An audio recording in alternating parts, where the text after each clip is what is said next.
Virgen de Zapopan, en Guadalajara, hasta la fecha, que toda la sociedad participa con manifestaciones afuera de su casa, etcétera, la gran cantidad de individuos que participan y que uno dice, esto tiene origen en otras épocas, en donde aglutina a gran parte de la sociedad con estas manifestaciones, como actualmente la fiesta de la Virgen de Guadalupe, que hay que ir, aunque sea un día en la vida, un 12 de diciembre, para entender lo que son estas representaciones festivas, religiosas, artísticas, etcétera. De hecho, por ejemplo, este aglutinamiento también se refleja en la vivienda. Nosotros hoy día a veces vemos un gran palacio, que es el Palacio del Marqués, fulano de tal, y creemos que todo el palacio lo ocupaba el Marqués, pero no, sabemos, hoy día sabemos que en el entresuelo vivía otra familia, cómo era la vida en una vivienda. Claro, así, Elisa. Los mejores palacios colocaban en la parte de abajo sus negocios. Sí. Ahí de lo que participaban, si eran mineros, si eran mercaderes, en fin, ahí estaba la parte relacionada con los carruajes que entraban y salían. En el entresuelo también había oficinas u otro tipo de servidores domésticos que servían a la familia que vivía en el piso alto.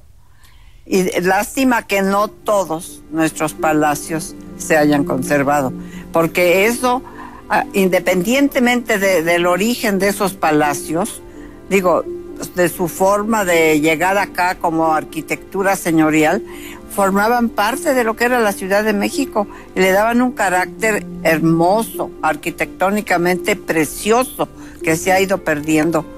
Pues Humboldt la denominó la ciudad de los palacios. Claro, ¿verdad? por algo se denominó. Por algo sería. Así.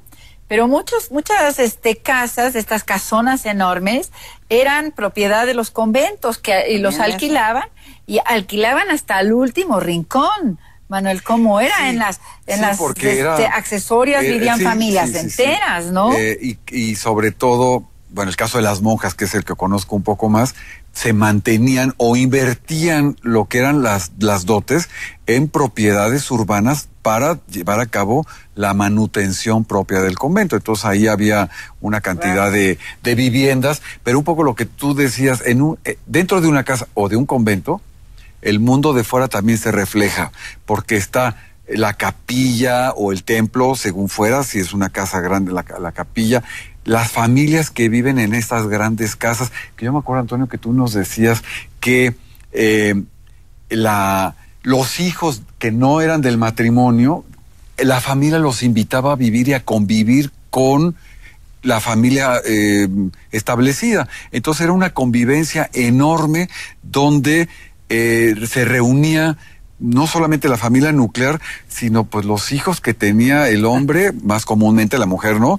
Y que era una forma de convivencia, una forma de convivencia dentro de una propia vivienda. O en el caso de los conventos, de monjas, que iban las parientas de las monjas a vivir dentro de las pequeñas casitas que había dentro de un convento. Es decir, no era lo que conocemos ahora, un solo claustro, sino que eran pequeñas viviendas donde lo mismo estaba la sobrina que el perico, el perro, el gato, etcétera, etcétera, ¿no? Entonces, lo que le daba una riqueza enorme a esta convivencia.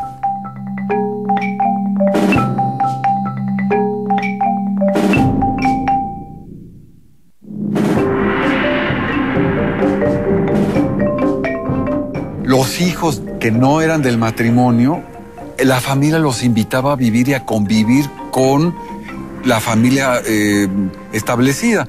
Se reunía no solamente la familia nuclear, sino pues los hijos que tenía el hombre, más comúnmente la mujer, ¿no? Y que era una forma de convivencia. Tenemos palacios, tenemos conventos, son centros de cultura, ¿no? Hemos hablado un poco de que esta idea de que la cultura se da en todos lados, ¿no? En toda la ciudad, pero claro, hay centros donde se emiten las principales manifestaciones culturales, porque son las que requieren finalmente dinero, ¿no? Porque la cultura no se produce gratis, ¿no? La cultura necesita un ámbito económico, un gasto superfluo que es el que se lleva a cabo para fiestas, etcétera, ¿no? Y por supuesto, los ámbitos más importantes de esta cultura, digamos, de tipo letrado, son, por un lado, los conventos masculinos y femeninos, por otro lado, la catedral, las catedrales, Puebla, México, son centros importantísimos de cultura. Villalpando, Correa están pintando para la Catedral de México. Son centros de música, son centros donde se llevan a cabo una gran cantidad de actividades culturales. Y otro ámbito fundamental y del que no hemos hablado, y es importantísimo, es la corte virreinal, ¿no? Cuando viene un virrey con su esposa, la virreina, se está estableciendo aquí en la Ciudad de México una especie de sucursal de la corte de Madrid, de la corte del rey, porque el virrey es la imagen del rey. Entonces todos los criollos ricos van a la corte a ver qué es lo último que se ha hecho en Europa, ¿no? El último baile, la última comida, las últimas joyas, los trajes, ¿no? La moda. Sí. Entonces, la corte es un centro importantísimo de cultura. En la corte se representan obras de teatro, en la corte se hacen poesías, en la corte estuvo Sor Juana, y muchos de sus contactos los hizo en la corte, ¿no? La corte es un aspecto fundamental de la cultura, una cultura más seglar, una cultura no religiosa que está concentrada en conventos y en la catedral. Y el tercer ámbito importantísimo, la universidad, ¿no? Tenemos una universidad que se genera en 1551, es fundada casi al mismo tiempo que la de Lima, y que es un centro cultural importantísimo, ¿no? Una cultura latina, teología, filosofía, derecho y medicina, que son las facultades básicas de la universidad. Estamos entonces ante una sociedad equiparable a las sociedades europeas, con una gran cantidad de manifestaciones culturales y con gente de un alto nivel. También los colegios jesuitas, ¿qué podemos decir de los colegios jesuitas que fueron tan importantes en toda la Nueva España como la universidad? Por otro lado, cuando fue la expulsión de la Compañía de Jesús, pues fue un descalabro enorme a esta cultura que los jesuitas llevaban a cabo como semilleros de conciencia criolla en sus colegios, casi en todas las grandes ciudades del virreinato. Y también yo quisiera mencionar las escuelas populares que se llamaban la Casa de la Amiga. Las niñas iban allí a aprender a coser, básicamente, pero les enseñaban también las primeras letras. Y hay alguna documentación inclusive de hojas para la docencia. Pero ese tipo de escuelas, claro, no se fundan al inicio de la colonia, pero ya en el siglo, a fines del XVII y en el XVIII, había esas escuelas. Todavía tenemos una que ha sobrevivido, la de las vizcaínas, ¿no? Que fundada en el siglo XVIII todavía está funcionando hoy día y no ha dejado de funcionar, que yo sepa, nunca, ni un día, ¿no? Nunca, ni entonces, un día. Ha habido una continuidad. Podemos entonces decir que la mujer no estaba tan marginada de la cultura en esa época, ¿verdad?